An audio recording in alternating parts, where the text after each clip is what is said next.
السلام علیکم ورحمۃ اللہ وبرکاتہ۔ ایک سوال ہے، کیا روزے کی حالت میں رمضان کے دن میں داڑھی چھلانا جائز ہے یا دن میں داڑھی چھلانے سے روزہ ٹوٹ جائے گا؟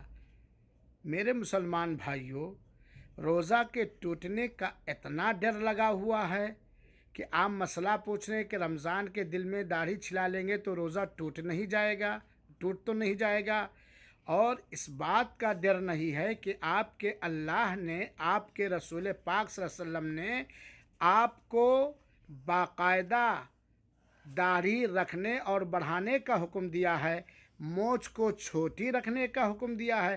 تو وہی حال ہے کہ آدمی کو قتل کر کے مچھر کے قتل کرنے کا فتویٰ پوچھتے ہیں۔ داڑھی چھلانا رمضان ہو، دن ہو، غیر رمضان ہو، ہمیشہ حرام اور بڑا گناہ ہے، بہت بڑا۔